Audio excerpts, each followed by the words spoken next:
the terrorists. Well, Joe Biden has revoked licenses for Delta Crescent Energy. I know Trump said that the U.S. avowedly wanted to steal your oil. SVR saying, 3 million barrels extracted a month. How much oil do you claim is being stolen by the, effectively with the help of the Biden administration? Well, Absent, all our oil, all our wheat, you see them at noon under the sunlight. Hundreds of American or British trucks, I don't know, they are carrying our oil into Iraq and then or into Turkey and then selling it themselves. They are carrying our wheat, they are carrying our cotton, and they are bombarding our bridges and leaving the Syrian people deprived of their natural resources, of their natural wealth. I mean, how could a country that claims to be, the beacon of a freedom in the world steal the wealth and the resources of another country, and with nobody complaining and nobody even mentioning that? Well, the Americans deny it, and Biden, after all, is considering a pipeline for Lebanon through Syria, some degree of rapprochement, arguably under the Biden administration, that finally is starting to respect Syrian sovereignty? No, they don't respect Syrian sovereignty. If they respect Syrian sovereignty, they should withdraw their forces, because their forces in Syria are occupying forces, are forces of occupation. And the first condition to respect sovereignty of any country is not to have forces, occupying forces on its soil.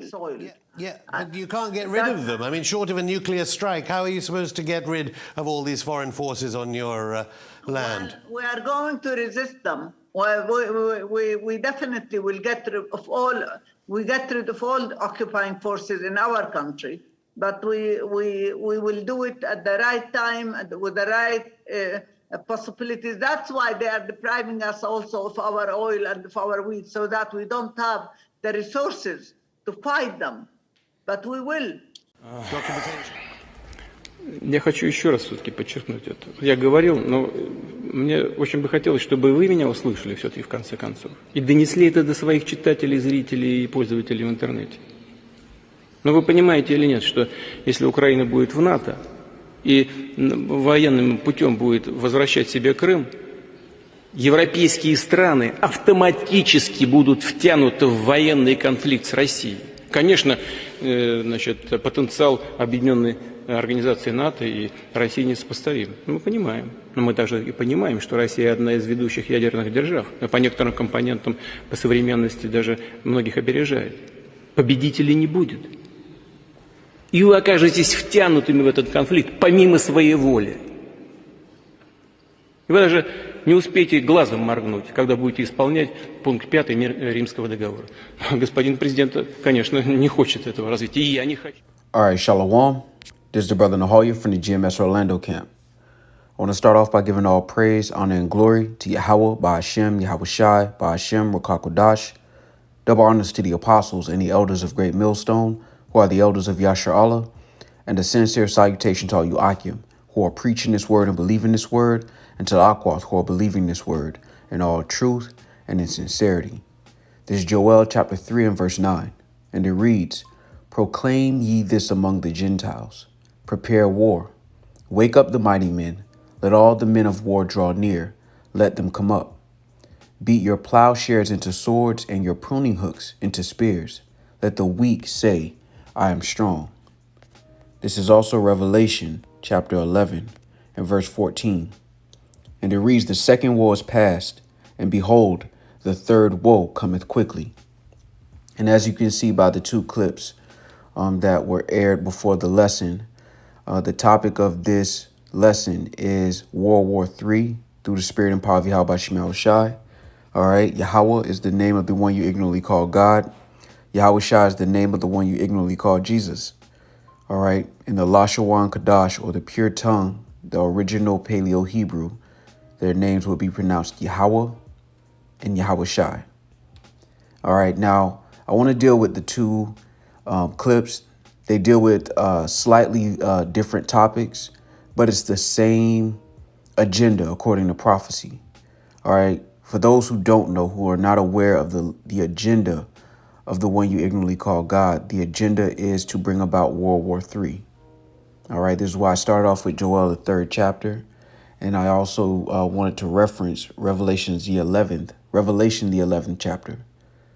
All right. Because again, all of the actions that have been done on the planet, all right, are in the hands and will of the one you ignorantly call God.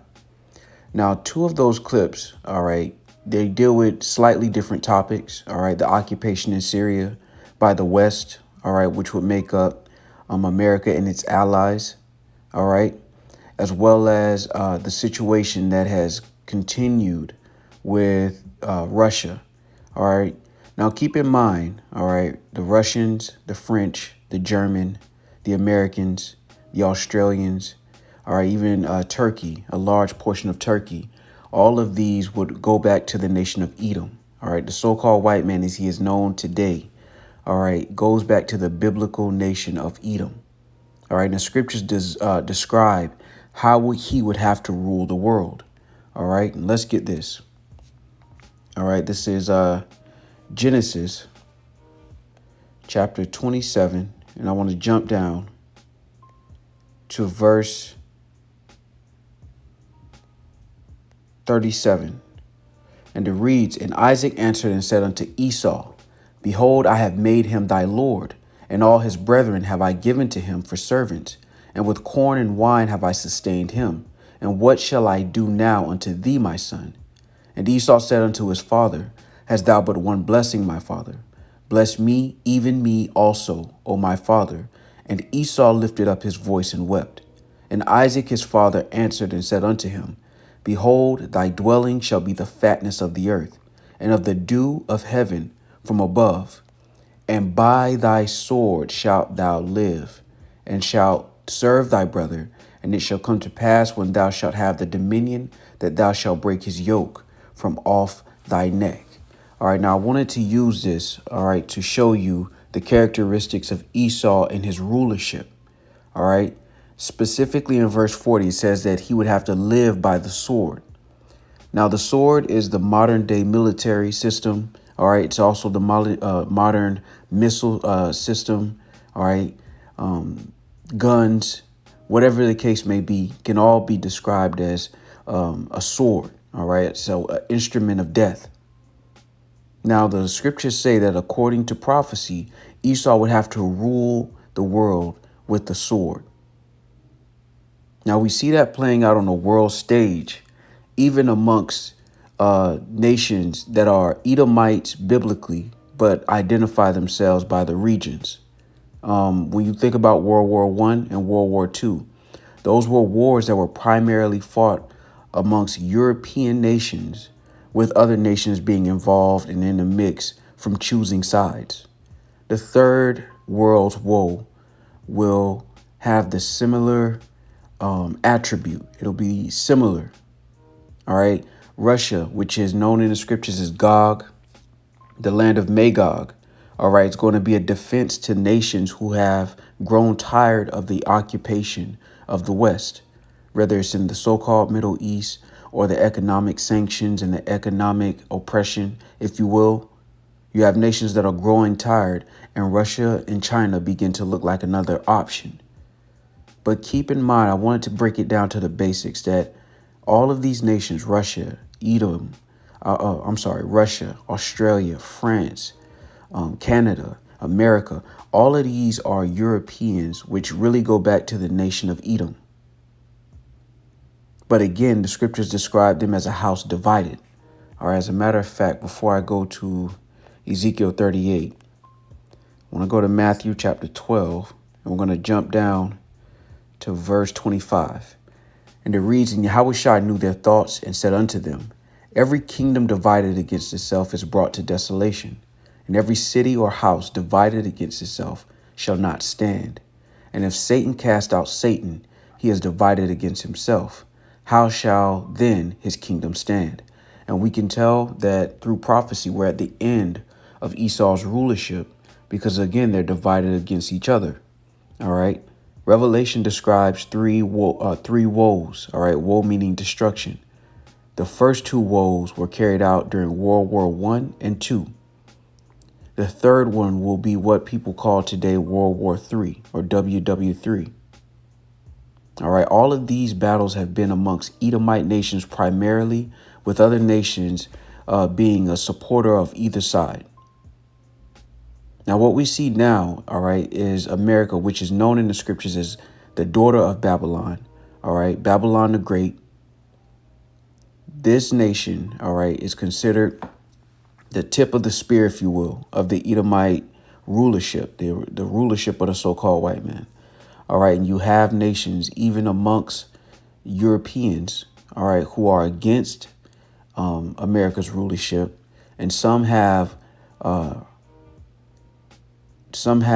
forcefully, all right, basically through sanctions and through economics and the possibility of being locked out of the system, they have sided with America, but it doesn't mean they necessarily agree with America.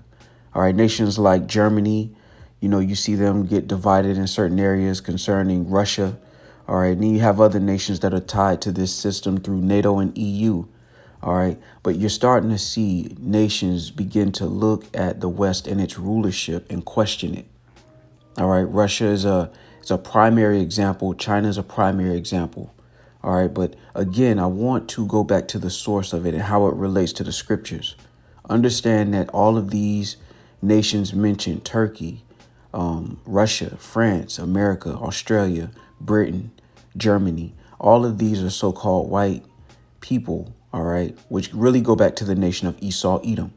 All right, so when you see me or you hear me preference Edom, all right, I want you to have a clear understanding of who I'm talking about. It's not just secluded to the Americans. It's not just secluded to the French or the Russians. It's them as a collective. All right. Now, this is 2 Esdras chapter 6 and verse 9. You know what? I'll start at 7. Then answered I and said, what shall be the parting asunder of the times? Or when shall be the end of the first and the beginning of it that followeth? And he said unto me, from Abraham unto Isaac, when Jacob and Esau were born of him, Jacob's hand held first the heel of Esau. For Esau is the end of the world, and Jacob is the beginning of it that followeth. So, for those who don't know, Jacob consists of the nation of Israel, or the children of Israel, as they're referred to in the scriptures, which will consist of the modern day so-called Negroes, Latinos, Native Americans, West Indians, and Haitians, and their descendants that are scattered amongst all nations. They would make up as a collective Jacob. Esau, as I mentioned before, would make up the collective of the so-called white man. Now, for edification's sake, nationality is not determined by skin color. It's determined by the house of your father or the seed line of your father. And I want to make that clear because, again, you have those who look like so-called white people who actually go back to Jacob. And you have those who are dark-skinned, or they may have some melanin in their skin, and their nationality actually goes back to Esau. But this scripture describes Esau being the end of the world, and Jacob being the beginning of it that followeth. So this is how you part the times. This is how you understand prophecy.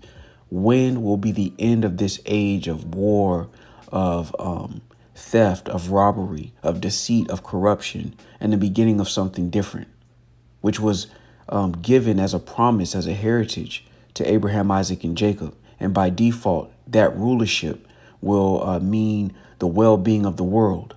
All right. As a matter of fact, since I said that, I'll grab this and then move forward. This is Wisdom of Solomon, chapter 6 and verse 24. But the multitude of the wise is the welfare of the world, and a wise king is the upholding of the people.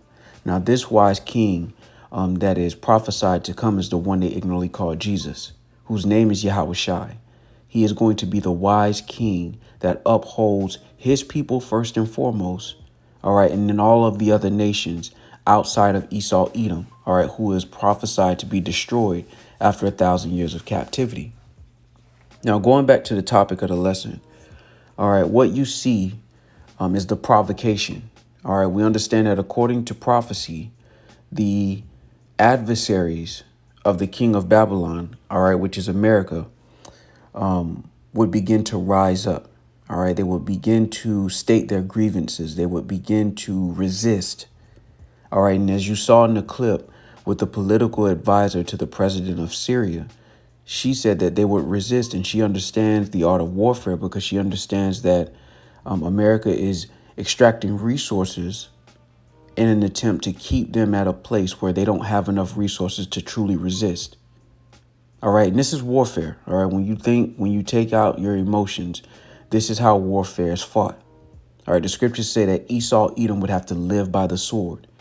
All right. Now, what we're witnessing on the world stage is Esau, all right, beginning with the Americans, all right, beginning to be more divided than ever.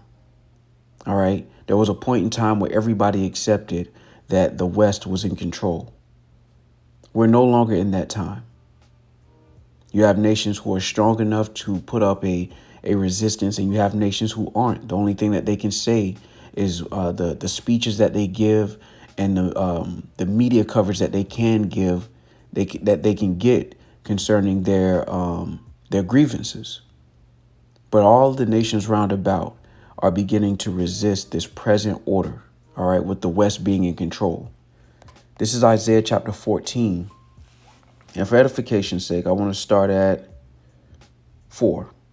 It reads that thou shalt take up this proverb against the king of Babylon and say, how hath the oppressor ceased?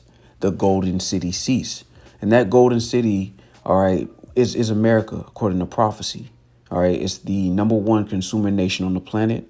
All right. In some books, it's considered the richest nation on the planet. All right. So it's considered the golden city in the scriptures. And the king of Babylon would be, would also go into this American system, the West, if you will, with America being the tip of the spear. Now it's saying, how hath the oppressor ceased? Because again, you have to remember, it goes past or before 2001, but you have to keep in mind that all of the time America has been founded, the majority of those years have been at war. All right. Now, many of those wars, if not all of them, some would argue all of them, have been fought for resources or power in one way, shape, form, or fashion under the narrative of democracy. All right. And this is why the scriptures take up this proverb and say, how hath the oppressor ceased? Because, again, still being the richest nation on the planet, you still see these wars. All right. And that goes back to Genesis, the 27th chapter. All right. When Isaac told Esau what? All right. Let's go back to verse 40. And by thy sword shalt thou live. All right. So in order for Esau to maintain power, they have to maintain it by the sword. Now, the kingdom of heaven is described differently in a sense that the scriptures say that there will be no more war anymore. Whereas when we look at this current rulership, all right, globally, there's wars everywhere. So much so that it's hard to keep up with all of the wars, let alone the details. But what we see happening right now is according to prophecy. Now, Ezekiel, the 38th chapter. Now, I want to touch this really quick. All right, Ezekiel 38:2 reads, I'll start at 1. And the word of the Lord came unto me, saying, Son of man, set thy face against Gog, the land of Magog, the chief prince of Meshech and Tubal, and prophesy against him. And say, Thus saith the Lord power, Behold, I am against thee, O Gog, the chief prince of Meshech and Tubal. All right, and this is describing that land mass where that is now called Russia. Now, Gog and Magog, all right, Gog, the land of Magog, is originally the land of the Japhites, the Japhetic people. All right, but since then, that land has been occupied by Edomites who now refer to themselves as Russians. So this prophecy is concerning those who now dwell in the land of Magog, which are the Russians as they are known today. Now, the Lord is stating that he's against them first and foremost. But check this out in verse 4. It says, And I will turn thee back and put hooks into thy jaws, and I will bring thee forth in all thine army, horses and horsemen, all of them clothed with all sorts of armor, even a great company with bucklers and shields, all of them handling swords. Persia, Ethiopia, and Libya with them, all of them with shield and helmet. Gomer and all his bands, the house of Togarma of the north quarters and all his bands, and many people with thee. Be thou prepared, and prepare for thyself, thou and all thy company, that are assembled unto thee, and be thou a guard unto them. So what we see on the world stage is Russia, and you can include China in this equation, becoming an option to those nations who are tired of the present order. This is why the scriptures say that the land of Magog, which is Russia, will be a guard unto these nations that were listed. Now we see this separation and this divide on the world stage. All right. And I wanted to use these two isolated situations that serve the same purpose. All right. The political advisor is basically stating that, the occupation of the land of Syria is in an effort to extract the resources, the oil, the wheat. All right. I don't know if her accent was able to translate what she was saying, but she said that the oil, their wheat, she mentioned some other resources that are being extracted by the truckloads during this occupation as she's described it. And this is why she stated that this is not how you conduct yourself against a sovereign nation of people. Because if you did respect the sovereignty of a nation of people, you would respect the government's wishes, all right, for you to not be there. But the scriptures describe this rulership in detail. All right, Micah 2:1 reads, Woe to them that devise iniquity and work evil upon their beds. When the morning is light, they practice it, because it is in the power of their hand. And they covet fields and take them by violence, and houses and take them away. So they oppress a man and his house, even a man and his heritage. Therefore thus saith the Lord, Behold, against this family do I devise an evil, from which ye shall not remove your necks, neither shall ye go haughtily, for this time is evil. So this scripture describes coveting fields and taking them by violence, houses and taking them away, all right, oppressing a man and his house and his heritage. All right, now the political advisor, she did mention that Esau, all right, the Americans are using ISIS in certain cases, allegedly, as a proxy, all right, to accomplish certain goals, to partition or divide Syria, all right, so that they can continue to extract resources for the foreseeable future. Now, all the nations on the planet that have governments that go to the UN, that go to the G7, that go to NATO, that go to these different summits, they all are aware of what's going on the planet. All right, they're aware of it, not in the same way that people in America are, because you're indoctrinated with a certain type of media and news coverage that often is biased at best, and at worst just lies. So the picture that most people have on this side of the earth of what's going on the planet is very different from the rest of the world. All right, this is why the scriptures say this. All right, Isaiah chapter 14 and verse 9. Hell from beneath is moved for thee to meet thee at thy coming. It stirreth up the dead for thee, even all the chief ones of the earth. It hath raised up from their thrones all the kings of the nations. All they shall speak and say unto thee, Art thou also become weak as we? Art thou become like unto us? All right, and this is what you have. All right, outside of the rhetoric that's being pushed in the West, all right, there's a rising up, a stirring up of the other nations, the adversaries of this place. All right, even those who are Edomites. All right, Russia being against America, those are the same nation of people fighting against each other. But you have nations in between that are getting that are picking sides. China has picked a side, and it's Russia. I'll use an example. Ukraine. All right. They are Edomites, but they've chosen not their neighbors, which is Russia, but they've chosen the Americans. Now, these are Edomites. All right. When you think about Turkey right now, Turkey is still allied with America. All right. But those are Edomites that subscribe to Islam. All right. When you look at Japan, Taiwan, these are nations that have sided with America. All right. So you see this line in the sand that's being drawn. And that's why in Joel, the 3rd chapter, it says, prepare war.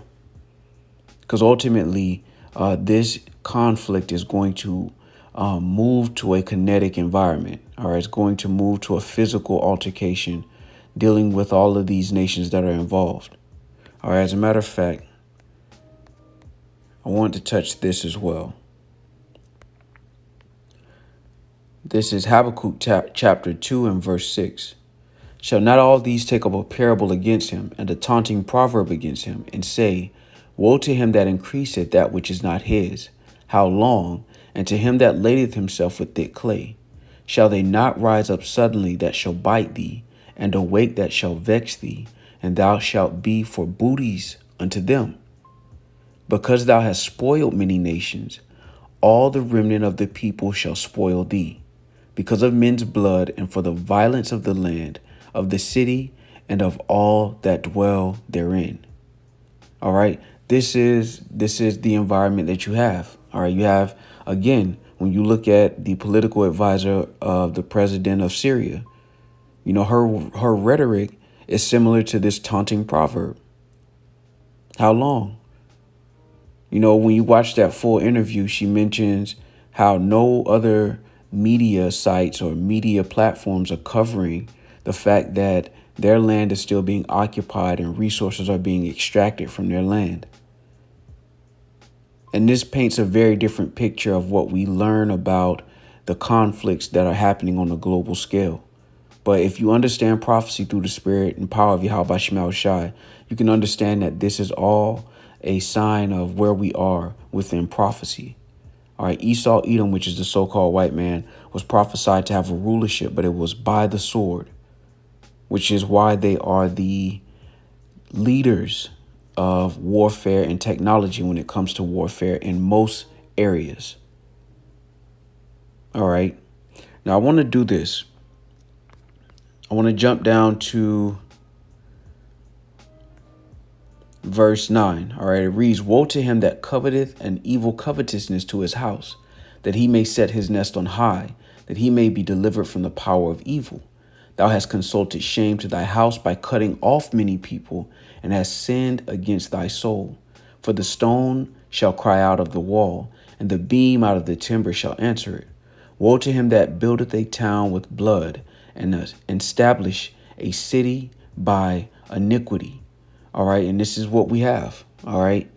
A foundation that has started with theft and robbery. And now those who have been involved in the theft and robbery are now fighting amongst each other. And this is why World War III is inevitable. It's not a if, it's a when. All right. When you look at the statements made by Putin, all right, he's making statements where he understands that he is fighting against an enemy when you deal with the West that is stronger than him.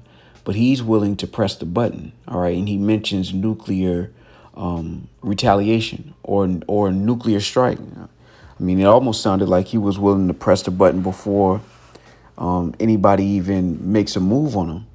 You know, he mentioned them not having time to enact the Article 5. When you go into that, and you can look it up, NATO has an Article 5 which obligates members to defend each other, whoever is attacked, as if they're being attacked.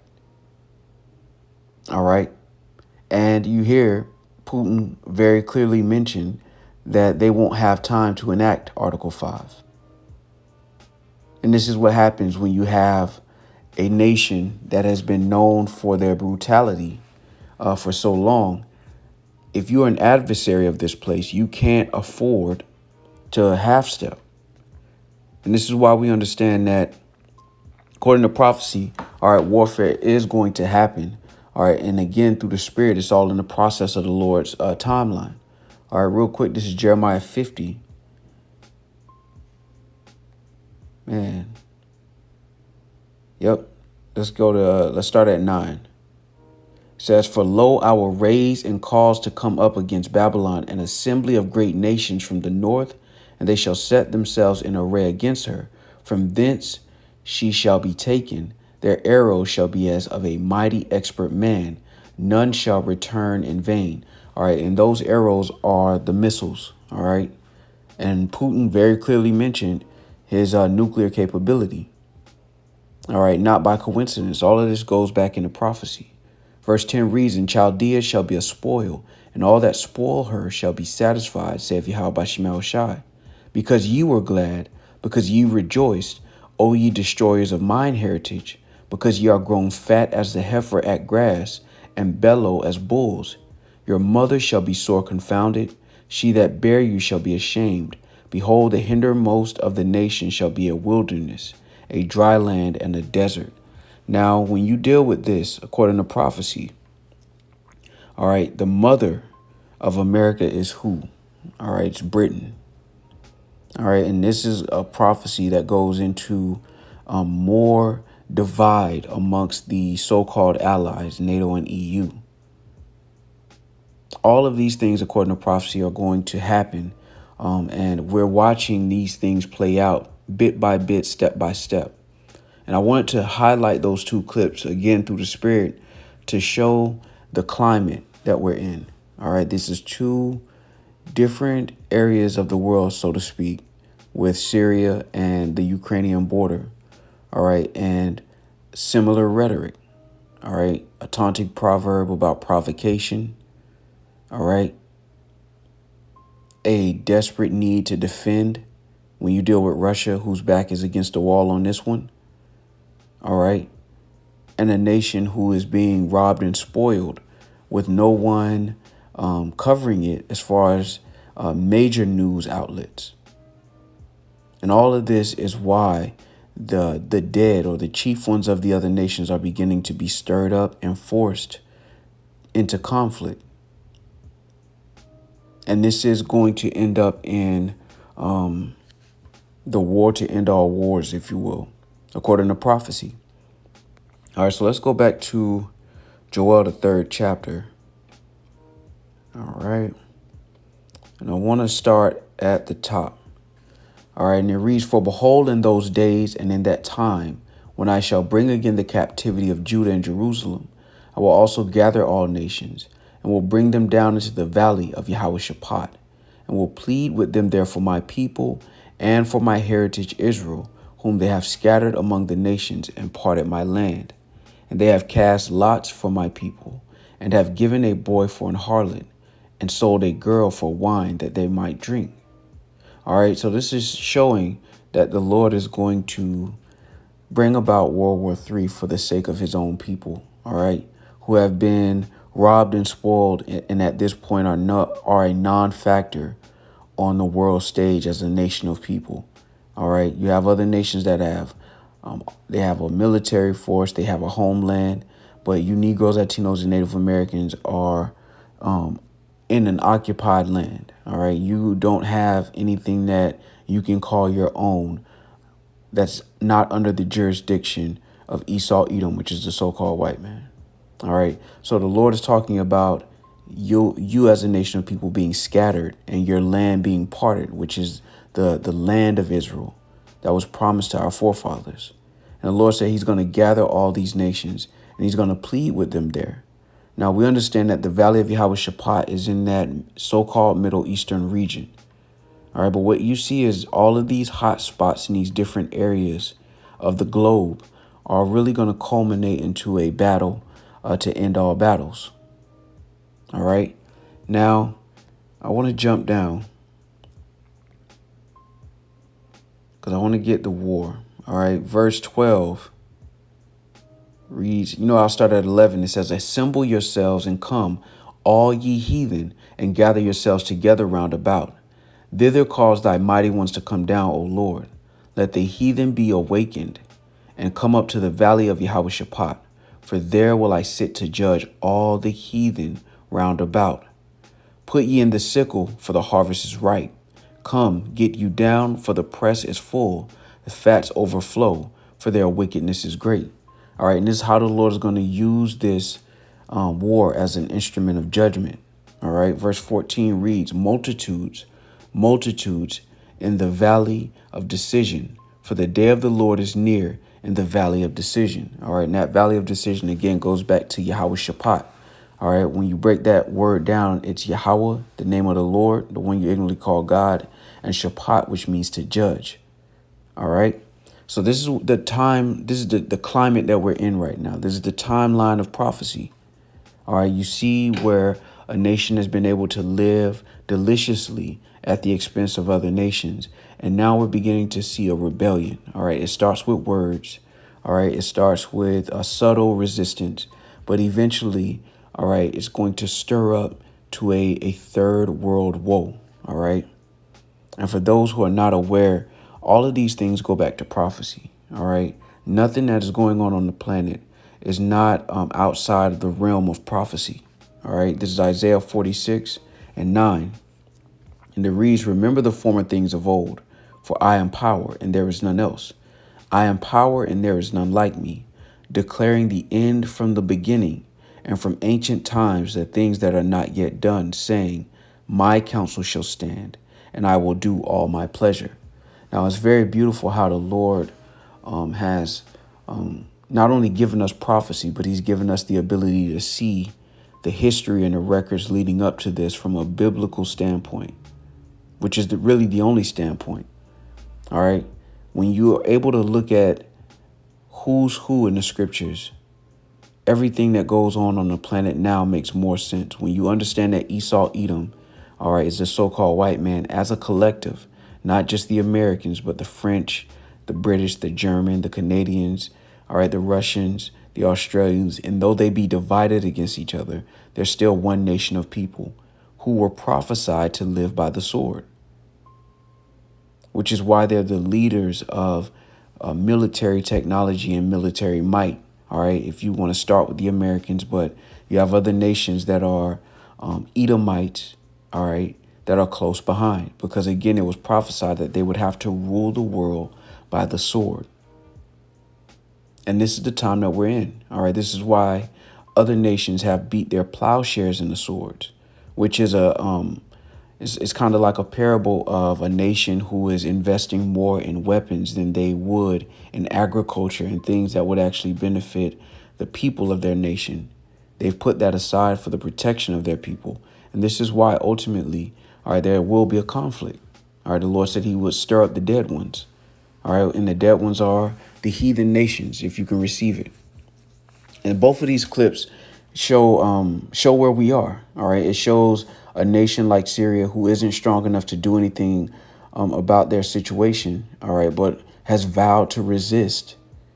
All right, and the same type or similar type of rhetoric from a nation who is more capable, all right, of at least inflicting damage.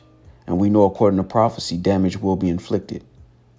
All right. And it's beautiful through the spirit that you have a point in history where, according to prophecy, all right, the Lord said that the nations would rise up against the current rulership. All right. And you see that playing out on the global stage. All right. When you think about what Putin said in that clip and how it's not making major headlines, it shows you how easily the day of the Lord is going to catch most people by surprise. Because most people are watching these things and they believe that eventually it'll die down and they'll go back to the normal that they had in 2019. And as we can see through the spirit, it's not going to happen. All right. Matter of fact, I'll end it with this. All right. This is 2 Esdras chapter 9. And it reads, 2 Esdras 9:1, "He answered me then and said, Measure thou the time diligently in itself, and when thou seest part of the signs past, which I have told thee before, then shalt thou understand that it is the very same time wherein the highest will begin to visit the world which he made. Therefore, when there shall be seen earthquakes and uproars of the people in the world, then shalt thou well understand that the Most High spake of those things from the days that were before thee, even from the beginning." The one nation the whole planet counts out is the one that the Lord gave prophecy, all right, and election to. The service of Yahweh Shema Shai, the promises, all that belongs to the nation that is not reckoned or respected amongst all of the other nations. Likewise, for the sake of that nation that nobody respects or counts on, the Lord is going to bring about World War III. This is why it's described as the day of the Lord's vengeance, for the scattering and the affliction of his people. Matter of fact, I want to grab this one as well, because that's another lesson in itself. But this is Zechariah chapter 2 and verse 8. And it reads, you know what? I'll start at 7. It reads, deliver thyself, O Zion, that dwellest with the daughter of Babylon, which is America. All right, it says, for thus saith the Lord of hosts, after the glory hath he sent me unto the nations which spoiled you, for he that toucheth you toucheth the apple of his eye. So I wanted to conclude this lesson through the Spirit with the understanding of why the Lord is bringing about World War III. All right. Contrary to Christian doctrine, it's not to save all of the people out of different nations that are from another nation. It's to save the Lord's people, which are the Israelites. They may look like other nations of people. They may speak different languages. All right. But ultimately, their lineage goes back to the nation of Israel, which are known today predominantly as Negroes, Latinos, Native Americans, West Indians, and Haitians. But their descendants could be scattered amongst the so-called Chinese, the so-called African, the so-called Arabs. So they're going to come back from all nations, but they're going to be Israelites. And that is the purpose of World War III. Among many other things, it's all for the elect's sake. But it's for the purpose of delivering the Lord's people, as is described in Joel, the 3rd chapter. And it's beautiful. All right. The one nation that doesn't get invites to the G7 summit is the one nation that the Lord is fighting for. All right. So Lord willing, this was edifying. I just wanted to go into that. These 2 clips were fairly new.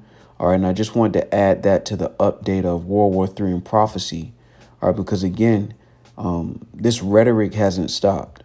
You know, it's just when you're in the West, you are not aware of the full spectrum, what's really going on and how the whole world looks at these different situations, unless you go digging to find these different news clips and articles. All right. So Lord willing, that was edifying with that. I want to give all praise, honor, and glory to Yahweh by Hashem Yahweh Shai.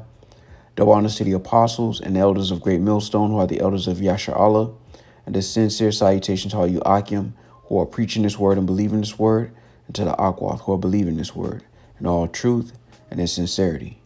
Shalom.